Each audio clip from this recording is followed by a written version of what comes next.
Thanks for listening to the Farmers Weekly podcast. Do remember you can subscribe to Farmers Weekly magazine and get all the latest news, views and market prices by visiting fwi.co.uk.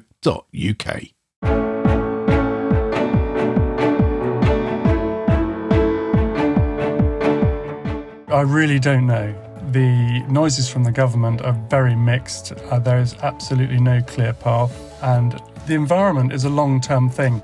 You're foregoing current income for future benefit, and the inheritance tax position is diametrically opposed to that, and also the economic position. It's tricky at the moment. With time running out for farmers hoping to renew environmental stewardship agreements, we ask, can Defra avert an ecological disaster? Will new Defra Secretary Emma Reynolds back British farmers? We dissect her first speech to farm leaders. Can agroforestry fanatics see the wood for the trees? And what sort of future can we expect for dairy producers? Welcome to the Farmers Weekly podcast. I'm Johann. I'm Louise Impey. And I'm Hugh. Broom. All that and more coming up, but first, thousands of farmers face a cliff edge when their countryside stewardship agreements expire, with nothing to replace them. The mid-tier schemes are due to run out at the end of this year, leaving farmers facing a stark choice. Do they maintain environmental features at their own expense, or do they plough them up and plant them with crops to earn some much-needed income? The dilemma could be resolved by a Defra announcement, but departmental delays and budget constraints mean the clock is ticking and time is running out. Louise raised the issue when she went to see award-winning Hertfordshire farmer Andrew Bott, winner of the prestigious Farming and Wildlife Advisory Group's Silver Lapwing Award for his focus on soil health, habitat creation and passion for nature. I'm here today, Andrew, because you've won the Silver Lapwing Award, which recognises everything that you're doing for the environment and for wildlife. You must have been really pleased to get that. Yeah, I was amazed because it's a really very grown-up award indeed, and I didn't really think that we were doing anything at that level. Well, you clearly are, and looking around, it's fantastic to see what you're doing. What does the future hold for a farm like this? Who knows? Yeah, I really don't know. The noises from the government are very mixed. There is absolutely no clear path. And layer upon some climate change, and it really looks very difficult indeed. And I think you said you've got a countryside stewardship scheme currently running, which ends at the end of this year. At the moment, there's nothing for you to roll that over into. What will you do with all those areas that you've been nurturing and looking after all that time? They are wild birdseed mix, water buffers and wildflower margins. And I would probably hang on to them because they're part of a whole holistic attempt at farming in that they provide the beneficial insects. That means I can be insecticide free. And so they're kind of part of the whole farm now, really. I have a feeling you'd like to be more ambitious as well with some of the wildlife and environmental stuff that you're doing. You're going to need the right signals from government, aren't you? Yeah, very much so. And the environment is a long-term thing. And you're foregoing current income for future benefit. And just the inheritance tax position is diametrically opposed to that. And also the economic position. You've got to be in the green, or got to be not be in the red to be green. And it's tricky at the moment. That's Hertfordshire farmer Andrew Bott talking to Louise. Louise, if the winner of the Silver Lapwing Award is finding the future uncertain, what does that say for the rest of us?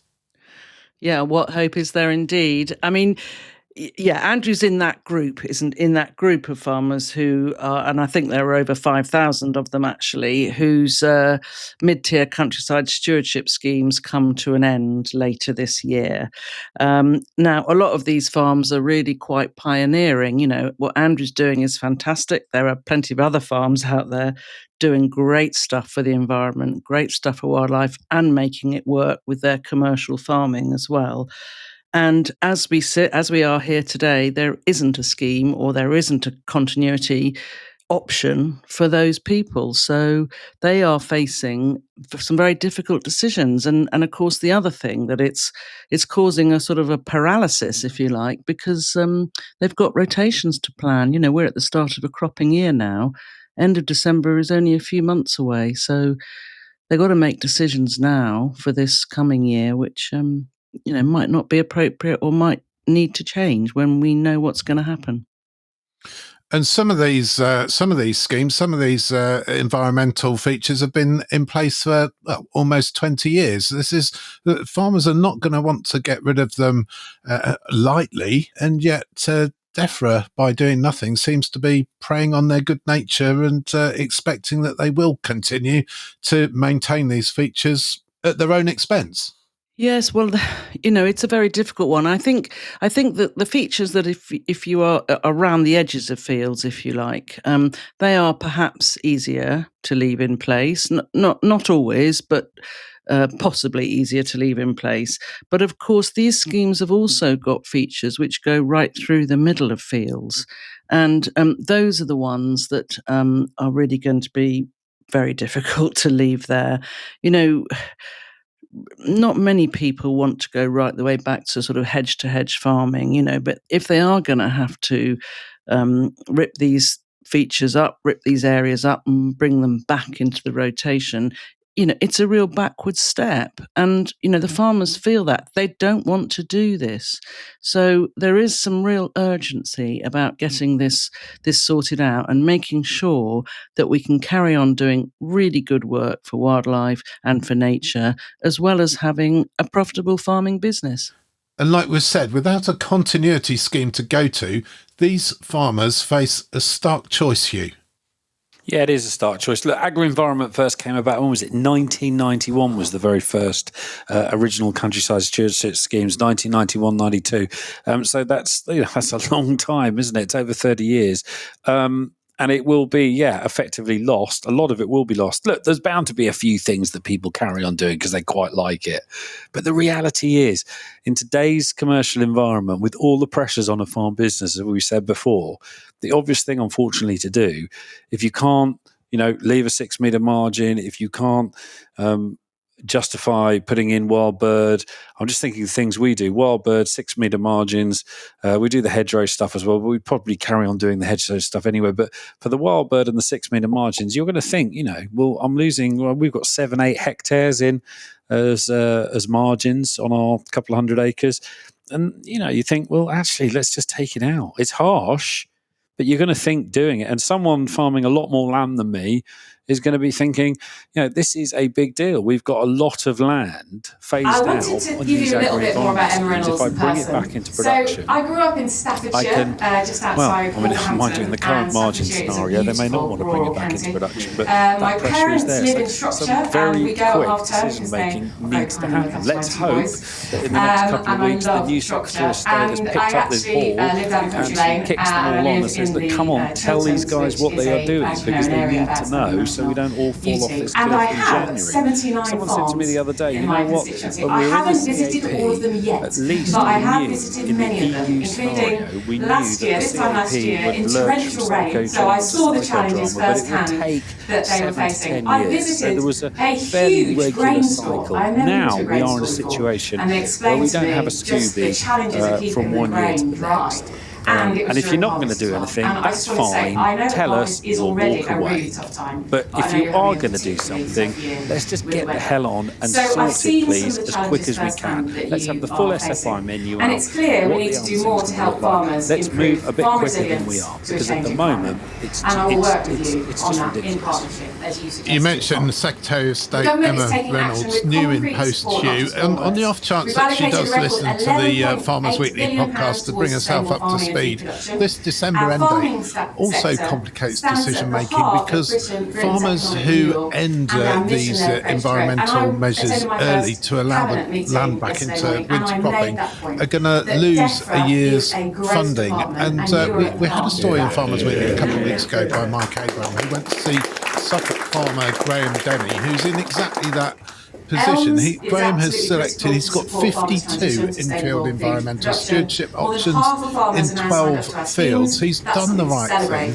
for years today, and years the and new years, countryside and now stewardship his higher tier scheme, face is maybe either it's losing it slightly all, title. or the to guidance be quite will frank, be published, losing and lots and lots of opening, income because next he week. wants going to forward, I continue intend doing to the right ensure thing, farmers and have the yet information there's no they scheme for need him to go on and to. their businesses properly. Yeah, it's a I have terrible been shame. ferociously Like I lobbied say, by farmers in my this patch on whole all these things, by the way. agri-environment So thing has grown I and might grown be and new grown. coming When you in, think but I about am it, very 30 familiar years with some of the issues. ago, everyone was As sort of David and I pointing spoke at, about a couple of that's weeks a bit ago, novel, that's a shame. and now it's I become know so, you are awaiting more information particularly on the arable SFI, farms, and you I can will still provide argue further there's too much information of a as soon as slant possible, towards and it's arable right at the versus top of my grassland. I inbox. would wanted say to that because I'm reassure you. predominantly a grassland Protecting beef British farmer. food security has But never been more nevertheless, important. these schemes are really Working in important, partnership and with you, they're we can acknowledged secure by the prosperous all of and the sustainable future various that farming and conservation our countryside organisations deserves. as having I'm some, absolutely delighted making to be some here contributions. to back Indeed, a lot British of the farming conservation today, organisations and very much themselves looking have their forward own to working land, in which are in all of these Thanks so much. schemes. Thank you. So they obviously think they're a good thing.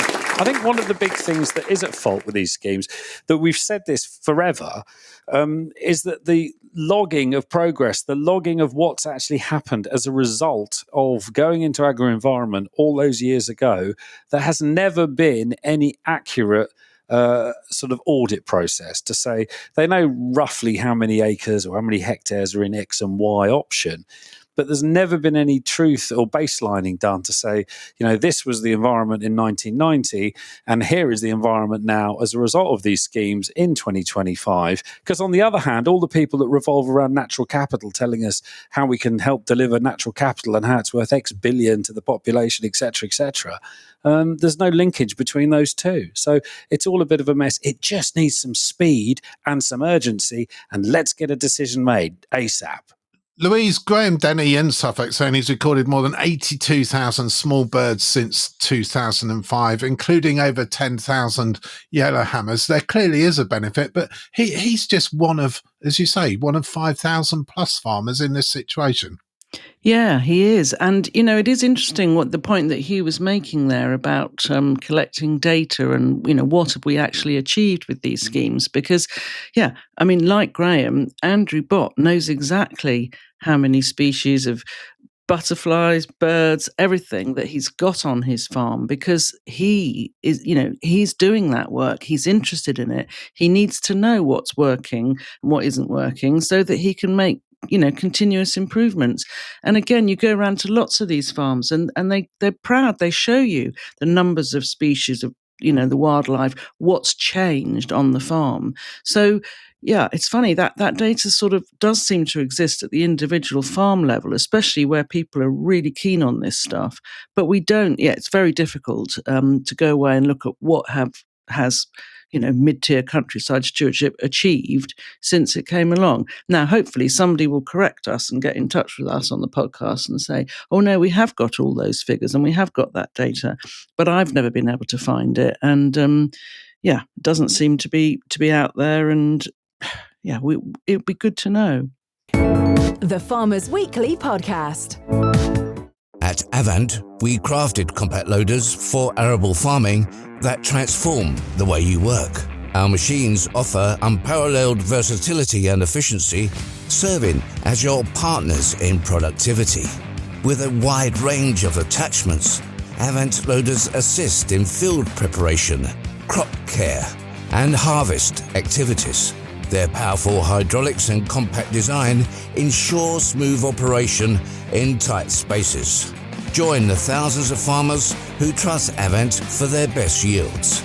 Avant, innovation that works as hard as you do.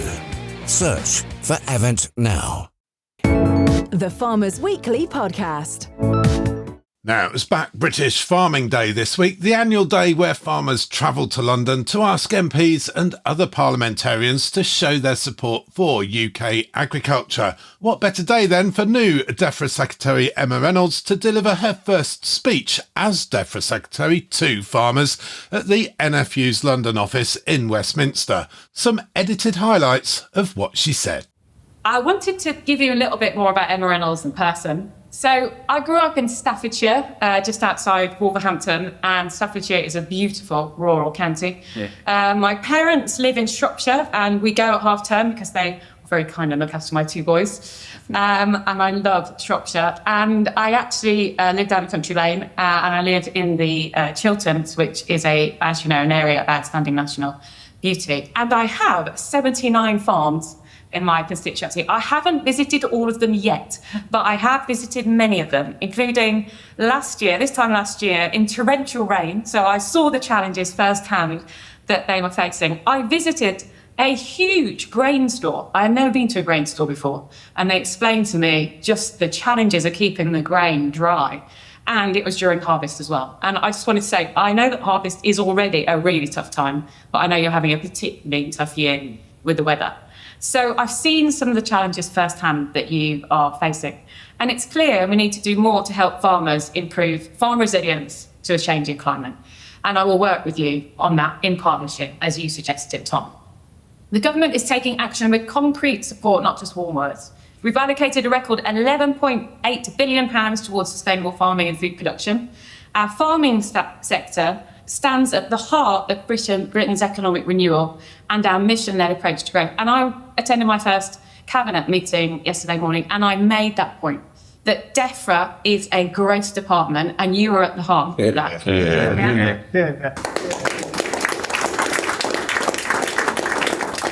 ELMS is absolutely critical to support farmers' transition to sustainable food production. More than half of farmers are now signed up to our schemes. That's something to celebrate. And today, the new Countryside Stewardship Higher Tier Scheme, maybe we need a slightly snubbier title, the guidance will be published and the scheme is opening next week. And going forward, I intend to ensure farmers have the information they need to plan their businesses properly. I have been ferociously lobbied by farmers in my patch of all these things, by the way. So I might be new coming in, but I am very familiar with some of the issues, as David and I spoke about a couple of weeks ago at the Bucks County Show.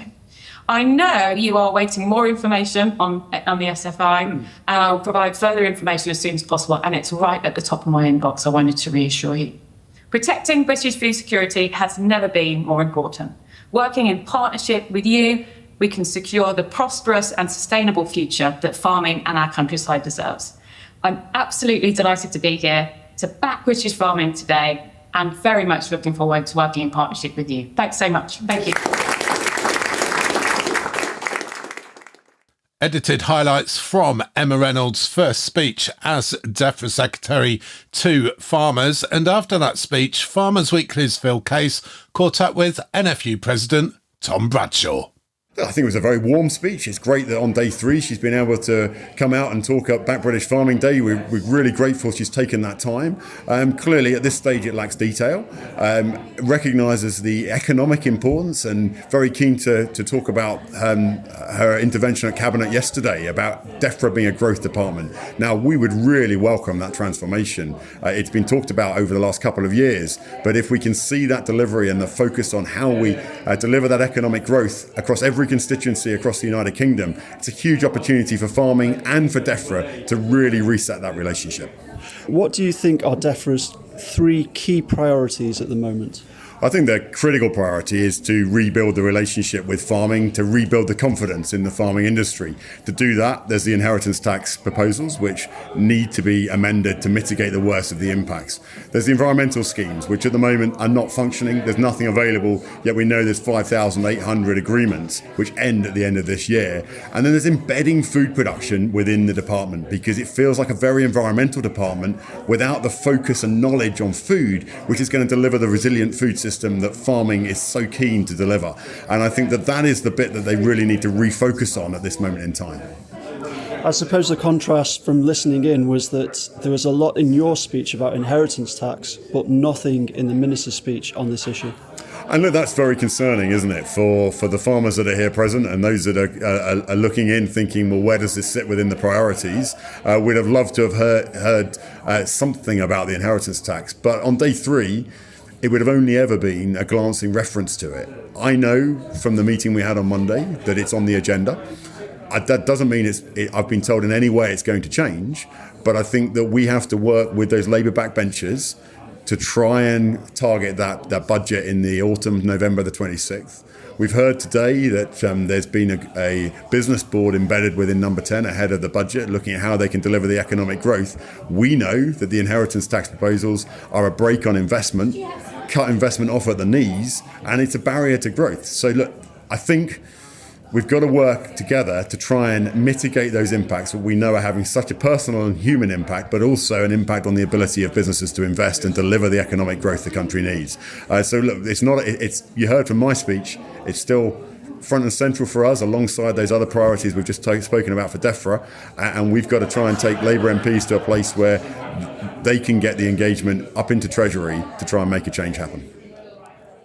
That's NFU President Tom Bradshaw, and before him, Defra Secretary Emma Reynolds. Sir Louise, Emma Reynolds, Defra Secretary, very upbeat, very positive about the industry, very willing to engage with farmers. Early days, of course, but a noticeably different approach to her predecessor, Steve Reed.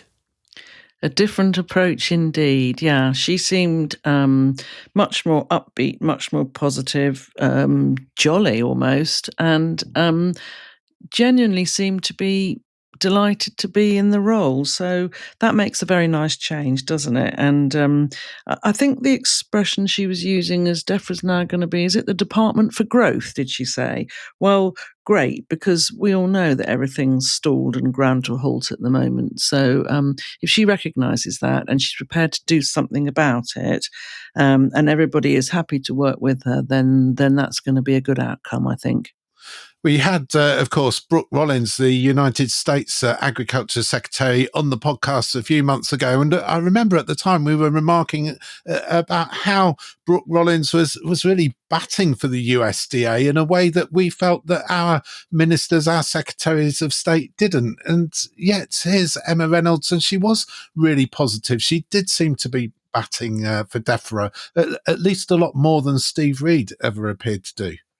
Oh yeah, I absolutely agree with that, and it's the right thing. It's what people want to hear, isn't it? So, as long as she can get that department to deliver now, then that's fantastic. Yeah, you're right. When Brooke came over, I mean, she was happy to take questions from all of us, really, and as you said, really bigged up US farmers and what they had to offer. So we need a bit of that positivity and those good vibes, don't we, in our own industry here? So I think it's very welcome, and I'm sure everyone was really pleased to hear her approach.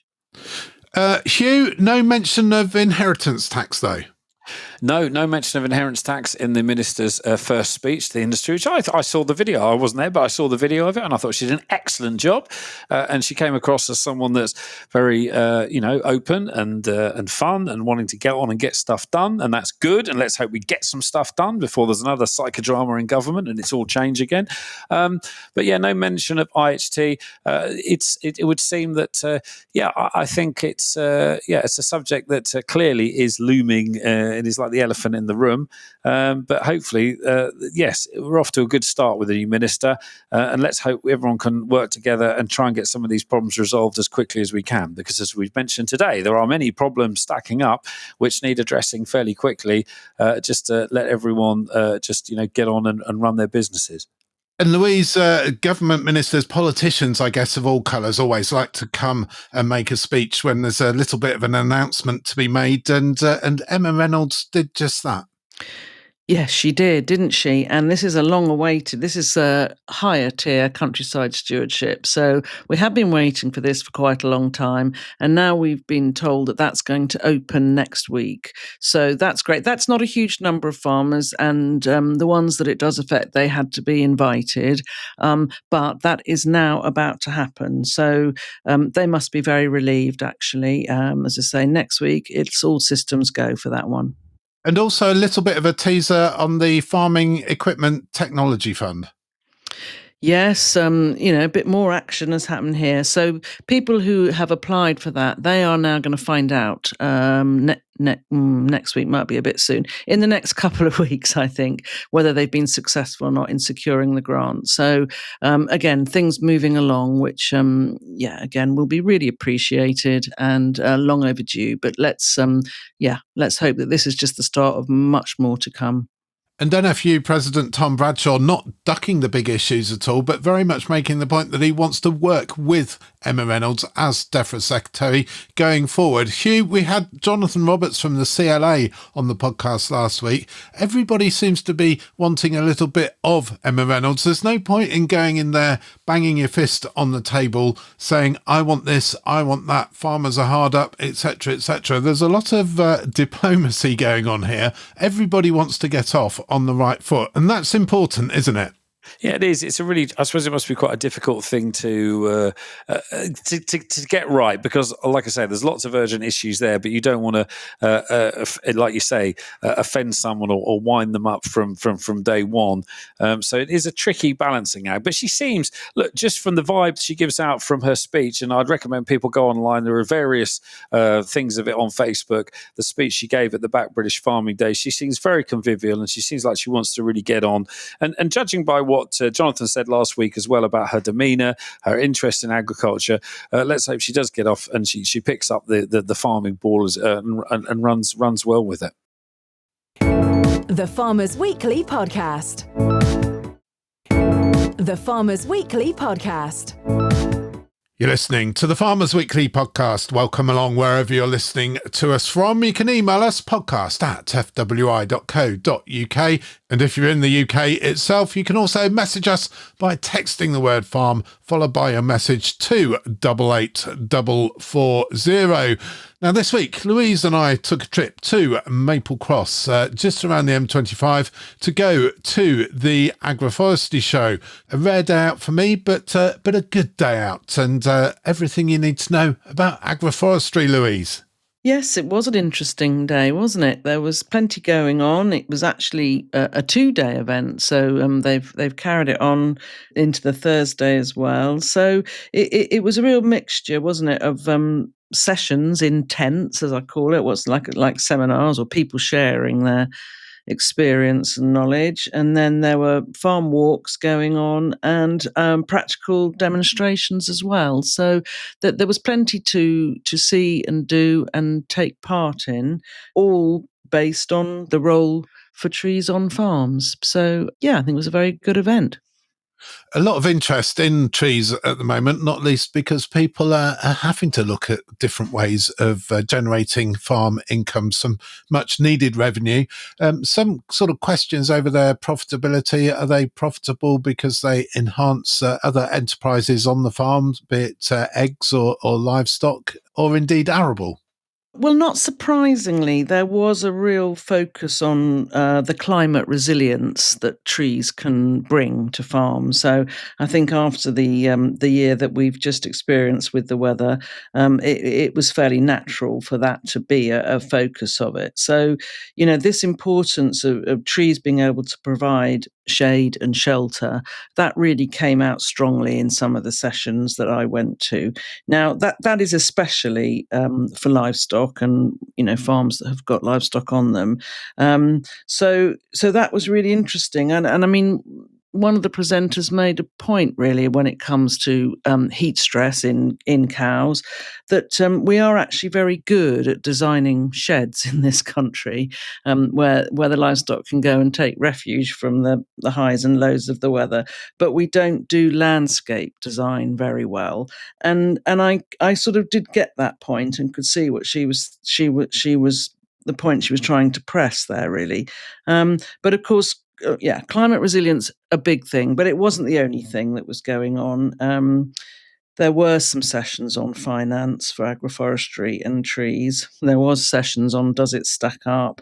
The finance bit at the moment is difficult, I would say, especially for an arable farm. So that bit needs to be resolved, I think, if there's going to be much more enthusiasm for doing agroforestry on arable farms. So we'll have to keep our fingers crossed that the powers that be recognise the importance of trees and help with some of those costs, because they are considerable if you're establishing an agroforestry enterprise on the farm. Anybody actually who needs to know any more about agroforestry, the Soil Association did launch the second edition of the Agroforestry Handbook at the event. So that's been updated. I think it was first published in 2019. So that's been completely updated now, and that's now available. I think it costs £15. So if you want to find out more, I think that's a good Bible for doing that. And Hugh, while Louise and I were at the Agroforestry Show, what have you been up to this week? Lots going on this week, Johann. I had to doing quite a few meetings this week, some with other farmers. I think what's become really apparent is the drought scenario is, it's really causing some worry. And I think from a livestock farmer's point of view, it's becoming more and more apparent where there's some pretty big holes in forage stocks. Thinking particularly beef and sheep colleagues, not in the, as we said before, not the obvious south places where it's been dry, but places in the Midlands like Worcestershire, the northeast. And the other thing that's becoming apparent as well is that, we're now seeing the knock-on effect. We've had the effect of lack of rain, lack of forage being made, be that silage, hay or whatever, but now grazing. So where people have relied on autumn grazing for their stock, I know they've gone to graze part of a neighbour's farm or whatever. That's just not happening, and so we're starting to see some issues there, and also starting to see rebounds where people would send sheep out on tack to in other parts of the country, and suddenly they're saying, well, there's nothing here for them to eat, and that is having an impact as well. So there's lots of conversations going on around that, and I know there's lots of conversations going on as well around, why can't we utilise some of the cover crops that have been grown? We've got arable colleagues growing beautiful cover crops, obviously for the purposes of making the soil beautiful and everything else. The RPA are sort of listening to some derogation or questions around derogations, but it's quite complicated. You just think to yourself, actually, the logical thing to do is for the really for the really perfect, highly sensitive wildflower meadow type projects, you might want to be a bit more careful. But where you've got cover crops of, say, red clover on arable farms, which could be silaged in the next couple of weeks and would make a huge difference, you just sort of think, well, Defra need to get on and react really quickly to this, because you've got a very narrow window to make some of those silage crops. And it could make a huge difference to a lot of producers. And there'll be a lot of arable people sat there looking at good red clover crops, thinking it's a shame I can't do something to help my livestock colleagues. So, a bit of decision making like a derogation till the 1st of February or something would really help a lot of producers. So that's the big thing for me that's really come home this week, is how tight some of those forage supplies are really going to be. Not the only thing that's tight this week, Hugh. You've also been struggling with an oversized pallet delivery from a global courier service. It's the most bizarre thing. So we had a pallet coming to the farm from afar through FedEx, the wonderful FedEx, very global courier, and you think they probably do. And you see newspaper articles. We delivered half of a nuclear reactor the other side of the world with a flock of seagulls carrying it or whatever, right? So these guys are global leads in delivering stuff. And this package came from a long way, and it actually travelled a long way, this pallet, in an aeroplane very quickly. It got from, one side of the world to the UK very quickly indeed, got through customs, then got sent a bit round the UK, and then ended up at our local depot, which is about 12 miles away. And it had been, and they keep sending this email at 1 a.m. saying, your package is awaiting delivery. Your package is awaiting delivery. It's the same thing. And it went on for about 4 or 5 days. And I thought, this is just ridiculous.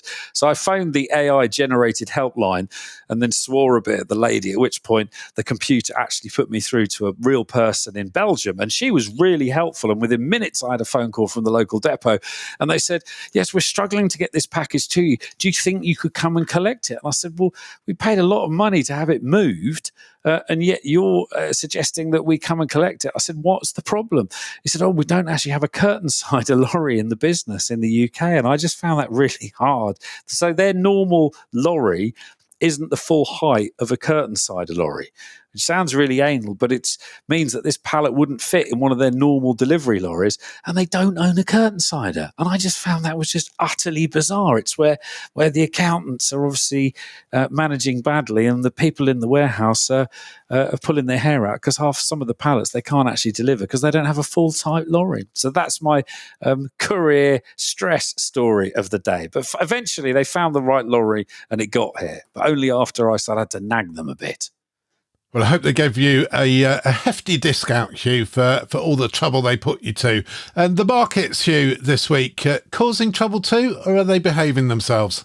Finished their deadweight this week. It's dropped back, actually. It's dropped back about 3 or 4p, 639.3, back from 642.4. A year ago, that was 502.2, so it's still substantially higher than last year. The steer live weight average for the UK, 357 dead. That's dropped back 1.2 pennies on the week. To the sheep rings, they have dropped back quite a bit as well. 672 dead this week. The deadweight SQQ back from 694.4, but it's still ahead of last year, which was 654.5. Onto the live weight, 297.6. That's back about a penny on the week. The pig price has dropped back 0.1 of a penny, 207.3. Arable markets, a bit of doom and gloom as ever there, I'm afraid. Really hate to depress you week on week, but it's just stacks the same every week. The feed wheat price knocked back ever so slightly, 162.2 this week. Milling wheat moves up a massive. In fact, you have the opportunity this week, if you choose to go spot, you can make an extra 50p a tonne, £179.70. Sorry, 40p a tonne, up from £179.30 last week. Feed barley, 142.7. That's dropped back a couple of quid. Oilseed rape, 387.60. That has gone back about 10 quid on the week. Feed peas, 216.6, back from 223. Feed beans, 212.9. That is back 2 quid roughly exactly from 214.9 last week. If you are filling tractors with diesel, the oil price has slipped slightly on the week. You should be paying for red diesel around 67.7 pence per litre. The Farmers Weekly Podcast. The Farmers Weekly Podcast. Now, it wasn't just Back British Farming Day this week, it was also UK Dairy Day, the annual show for anyone connected with the UK dairy industry, held at the International Centre at Telford in Shropshire. We caught up with NFU Dairy Board Vice Chair Ian Harvey, who told us it was an extremely upbeat event.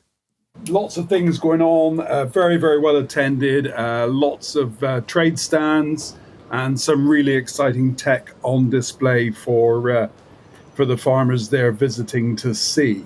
From a presentational point of view, really, in terms of what the industry aimed to achieve on the day. So AHDB, NFU, and Innovation for Agriculture got together to launch the GB calf strategy. That took place midday. There was an excellent panel there to talk about the launch of the strategy, which I was more than welcome to take part in. So the focus of the new calf strategy is 3 pillars, and it's right calf, right start, and right route. So some excellent glossy leaflets out there for people to pick up and to scroll into. And there's one of those fancy QR codes that I'm sure we'll begin to see in different bits and places to log in and pick up all this really, really good information. So essentially, right calf, it's about getting the right beef calf from a dairy dam to make sure that we really do get the right calf, the right sire that's going to feed right through the value chain to produce the best carcass at the end. Right start, health, good daily live weight gain, and if necessary, the right vaccines as well. And then finally, right route.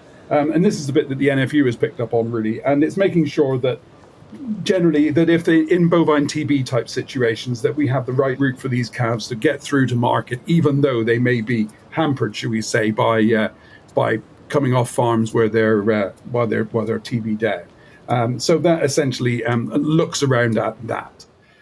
And Ian, the AHDB's lead vet, Sarah Tomlinson, says the strategy is ambitious and that delivering it won't be without its challenges. Well, it depends how candid you want to be about this, really. You know, the comment that was made at the very end of the day yesterday, or at the end of the launch yesterday, and that was from an integrated breeder. They made no secret of the fact that there is still a challenge with small form factor cows and the offspring that come out of a small frame cow. And I think that to me would be the biggest challenge. And it's one that I'm not quite sure how the industry is going to grab a hold of. I can remember looking at this calf strategy 2 years ago, and that was the issue then. And we're 2 years further on, and it still is an issue or will be an issue now. I'm not qualified to make a judgment on what the solution to that issue is. But there's plenty in the strategy, I think, to move other areas forward. But that was the one point that I couldn't ignore yesterday, perhaps as an issue that still has yet to be effectively addressed. The other big news on the day, Ian, was the launch of an association of dairy producer organisations. Not something we're really used to very much, even in this day and age in the UK. What exactly are they? DPOs is a collection of farmers getting together and to represent farmers and to negotiate with their milk processors contracts. An association of DPOs brings together the 4 current DPOs in the UK. I can't think of the name for a minute. Milk Suppliers Association up in Scotland, which feeds milk into Lactalis. Then we have the Muller Milk Group and the Muller Milk Group Farmers, which, as the name suggests, is farmers who supply Muller. Then we've got a group of farmers in the Gloucester area that put milk into Mondelez, and that DPO is called Selkley Vale. And then there's my DPO, which is Davidstow Creamery Direct, which supplies milk into Saputo. So those 4 DPOs have joined together to form an association, and the aim of that really over time will be to provide best practice to groups of farmers who wish to form a DPO, and will be the one-stop shop, so to speak, to go and find out all the things you need to know about a DPO. And I'm sure we can offer all sorts of support along the lines of maybe training and maybe links to other departments and other issues of the day. Just picking up on the dairy producer organisations, just to base this down. So these producer organisations are effectively where one person or a representative can argue or negotiate price on behalf of a group of farmers, and that doesn't fall foul of any competitions law. Absolutely, yeah, you hit the nail on the head there, Hugh. Yeah, in our DPO, for example, we've got a board of 4 farmers are independently elected, and that's most important in DPOs. You have to demonstrate that your governing bodies are truly independent and are elected by an open and fair ballot. But ultimately, once you've got a leadership group or a structure in place, then it's that leadership group that would go in and negotiate pricing, terms, volumes, all of those things with your milk buyer. And it strikes me that there's a lot of dairy farms. I mean, there's a lot of dairy farmers. We're seeing a big price divide now opening up again, which we saw 3 or 4 years ago between, if you will, the haves and the have-nots. And there's some very basic buyers where you could argue the price is lower, and some very sophisticated buyers where the price is higher, be they as on aligned retailer contracts. It surprises me that some of the lower-priced producers have not come together. How difficult is it to come together to form one of these? What do you actually have to do other than form a committee? Well, I think, first of all, what you should recognise is you need to get cooperation and buy-in from your milk processor. If only to get the names and addresses of your fellow processors. That's the first start, because you need to be able to contact people to advise them that you're going to try and think about setting up a PO, and let's get together and have a chat about it. So that's one sort of recommendation we would say. Difficulty really lies in someone needs to have the impetus to make it happen. And once you've got that and somebody has the will to do this, then I think it sort of comes a little bit easier, but we still need to have the processor agreeing, should we say, or at least recognizing that these guys want to get together and they want to contact each other to do so.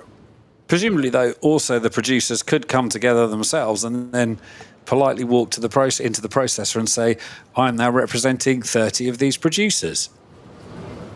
I wouldn't advocate that. I think it's a good way to start, but I think before we actually get to the stage where farmers actually go in and have that conversation, I think there needs to be some sort of structure to recognize that the person walking in is the one that the farmers actually want to walk in and make those representations. I'm talking about a proper legitimate election, and as such, an independent election that recognizes everybody's right and everybody can actually have a vote in. And that's where our new organisation, an ADPO, can come to the rescue there, really, because you've got 4 DPOs that have been formed over a period of about coming up for 9 or 10 years, and the most recent POs that have been formed have done it within the last 12 months. So they really are on the ball in terms of where to go, how to do it, and how to make it happen.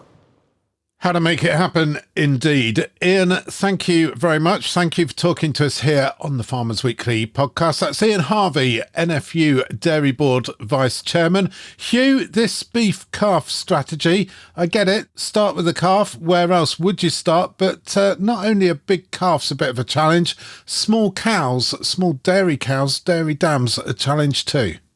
Yeah, that is an issue with some of these because as someone that's got experience of rearing dairy calves, if the cow is too small, then you end up with a calf that never really gets very big. And there is an issue around that some of these smaller cow systems, some people might call them New Zealand systems or whatever, they work really well for the dairy producers. It's a fantastic thing. They work well, they make good money. But of course, you've got smaller cows, so you end up with smaller calves, and they are tricky from a commercial point of view to stack up when it comes to rearing that calf to beef. So yes, it's about right calf, right sire, etc. But from a beef rearer's point of view, the first thing they would ask is right cow. So yeah, that will continue. That debate will carry on, and genetics may come to our aid at some point, but it's certainly one of the big issues around the whole calf thing. Yeah, an important issue, and good that the industry is meeting that challenge head on. It's not ducking that issue. No, and it's really important that they face it down because, ultimately there's lots at stake here, whether it's around reputational stuff. And that's just, if you're going to breed the calf, let's get it right and make the best and give the calf the best life, grow it to the best of our ability, and then utilize that carcass in the supply chain. So it's optimizing everything at every level. And that's really the sort of the crux of the whole thing. But there are still there's plenty of challenges there, but we're a lot way further forward than we were, say, 5 or 10 years ago. So slowly everyone's getting on the same page. So that's a good thing. A good thing and a good note on which to end this episode of the Farmers Weekly podcast. We do hope you've enjoyed what you've heard. If you have, please do subscribe to us wherever you get your podcasts. And if you've really enjoyed what you've heard, please do leave us a 5-star review. We'll be back next week with all the latest news, views and analysis of all the big stories affecting UK agriculture. But for now, until next week, I'm Johann Tusker. I'm Louise Impey. And I'm Hugh Broom. Thank you for listening.